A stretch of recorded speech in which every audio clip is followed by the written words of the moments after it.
hapon, ako po si Ruth Cabal. Pasadahan na natin ang mga rumaratsyadang balita dito sa Frontline Express. Nagpahayag ng pagkadismaya si Pangulong Bongbong Marcos Jr. sa nangyaring harassment ng China laban sa ating resupply mission sa BRP Sierra Madre. At dahil tila wala na raw nagagawa ang mga diplomatic protest, may ibang hakbang ng niluluto ang administrasyon. Para sa ibang detalye, makakausap natin si Maricel Halili. Maricel, ano nga ba itong posisyon ng Pangulo tungkol dyan sa nangyaring resupply mission noong June 17? Armed attack ba ang pagtingin niya dyan?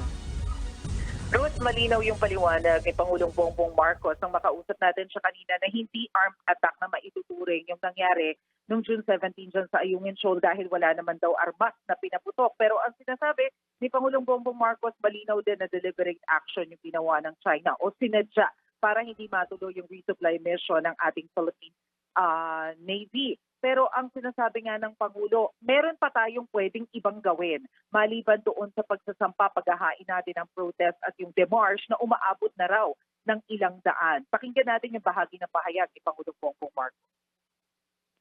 We have, how many? We have over 100 already protests. We have already made the similar number of demarches. So we have to do more than just that. Kasi papatawag natin yung ambassador, sasabihin natin itong position namin, hindi namin gusto yung nangyari. And that's it. But we have to do more than that. So we are.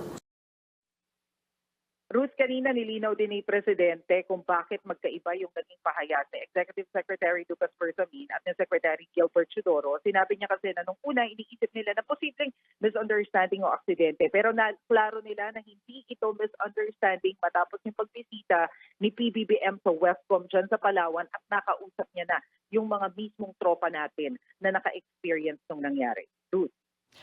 Mas isa pa dun sa mga mainit na issue ngayon itong 2025 elections kung saan may sinabi na posibleng tumakbo ang mga Duterte. May reaction ba dyan ng Pangulo? Yes, Ruth. Ang sabi ni Presidente, this is a free country. Malaya silang gawin kung ano yung gusto nilang gawin. Pero sinabi rin niya na masyado pang maaga para pag-usapan itong eleksyon. Marami pa raw na mangyayari mula ngayon at sa taong 2028.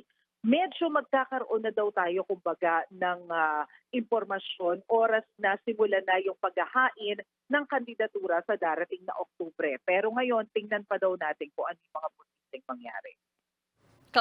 Kaugnay din yan, Mase, may usap-usapan na magsasanib puwersa ang oposisyon at ang administrasyon. Pero yung parang unity team na rin daw sila. Pero yung original ba na unity team, itong si Pangulo at ni Vice President Sara, anong tingin niya dyan?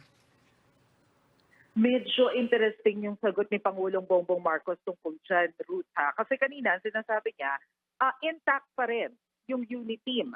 Pero malaki yung magiging impact kung ano man yung magiging desisyon ni Vice President Sara Duterte, kung sasani pa rin pa siya sa administrasyon o magiging bahagi na siya ng oposisyon oras na dumating na yung campaign season. Narito yung bahagi ng pahayag ni President Marcos.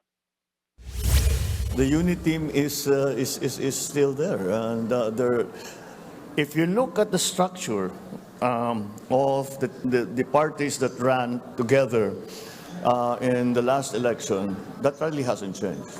That really hasn't changed. Mase, may iba pa bang mga diskusyon dyan ng Pangulo? Yes, Ruth, natanong natin siya kanina kung kamusta yung pag-uusap nila ni VP Sara nung nag-resign siya. Ang sabi ni President Bongbong Marcos, wala daw ibinigay na dahilan si VP Sara kung bakit siya umalis sa gabinete. Ang sabi daw sa kanya, wag na daw pag-usapan yon. So, ang sabi naman ni Presidente, nung sinabi daw yun ni VP Sara sa kanya, hindi na niya pinilit na pag-usapan yung tungkol doon sa resignation niya bilang DepEd Secretary. Pero ang sabi ni PBBM, bago daw matapos ang linggong ito, magsasagawa siya ng anunsyo kung sino yung i-appoint niya as Secretary of the Department of Education dahil hindi naman daw pwede na maiwan ng matagal na bakante ang posisyon yun. Ruth. Maraming salamat kay Maricel Halili. Kaugnay pa rin ng panghaharas ng China sa ating bansa sa West Philippine Sea, nagkasundo sina US Defense Secretary Lloyd Austin at Philippine Defense Secretary Gibo Chodoro na lalo pang pagtibayin ang alyansa ng dalawang bansa. Kasama rito ang pagpapaigting ng information sharing ng Pilipinas at Amerika at ang kakayahan ng Armed Forces of the Philippines.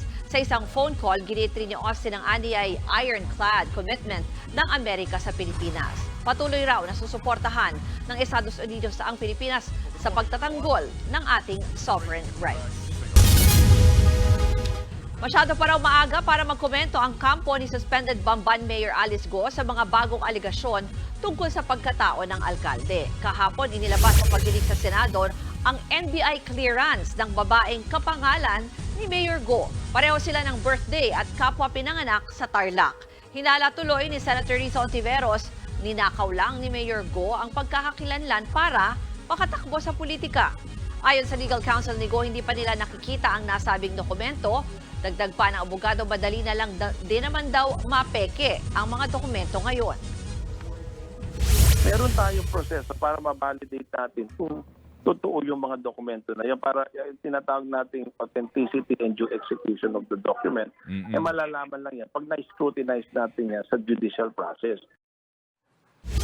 Sa gitna naman ng issue sa birth certificate ni Go, giit ng kanyang kampo unfair kung ang bali-maling entry ang magiging basehan para tanggalin ang Filipino citizenship ng alkalde. Iaapila rin daw nila sa Court of Appeals ang pagkasuspindi ng alkalde. Muli namang inalmahan ng kampo ni Go ang mga Senate hearing. Ang trabaho ng Senate is in aid of legislation. Bakit kailangan kalkalin ang private life ng isang tao? Kung meron kang reklamo sa isang tao, meron tayong husgado, meron tayong DOJ, meron tayong prosecutor to do that. Sa ibang balita, hindi dadalo si dating Pangulong Rodrigo Duterte sa pagdinig ng Kamara sa kanyang madugong gera kontra droga. Ayon kay dating presidential spokesperson Harry Roque, panangga ni Duterte ang constitutional right against self-incrimination o yung karapatan ng akusado na hindi magsalita dahil maaari itong gamiting ebidensya laban sa kanya.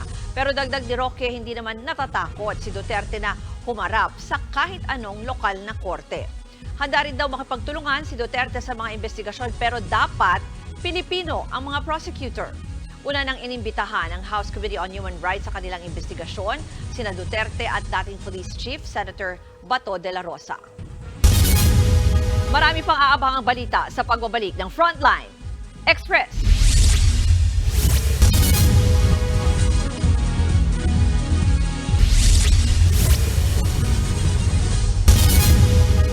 Sa ospital ang bagsak ng isang batang lalaki matapos mabundol ng motorsiklo sa Tondo sa Maynila.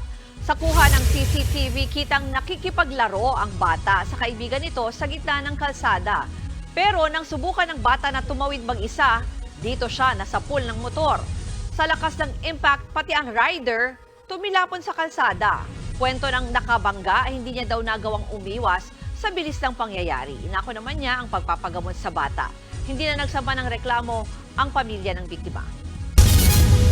Nakapagtala na ang Department of Health ng halos 900 kaso ng leptospirosis. Mula Enero hanggang June 15, nasa 878 ang mga kaso. 84 ang namatay. Bagamat mas mababa raw yan kumpara sa nakaraang taon, nagbabala ang DOH na posible pa itong dumami dahil sa dumadalas na mga pag-ulan. Payo ng ahensya, iwasang lumusong sa baha. Kung hindi naman maiiwasan, gumamit ng bota at hugasan kaagad ang katawan ng malinis sa tubig at sabon. Posible namang maantala ang pagsisimula ng La Nina na magdudulot ng mas madalas pang pag-ulan sa bansa. Ayon sa Pag-asa, 50% ang posibilidad na magsimula ang La Nina sa pagitan ng Setyembre at Nobyembre. Kagagaling lang daw kasi ng bansa sa matinding El Nino. Una nang sinabi ng Pag-asa na sa Agosto o Oktubre magsisimulang maramdaman ang epekto ng La Nina. Para naman sa weather update, ngayong araw, mababa ang tsansang maging bagyo ng low pressure area na namataan 45 kilometers silangan, hilagang silangan ng Dipolog City sa Zamboanga del Norte. Kumikilos ito northwest.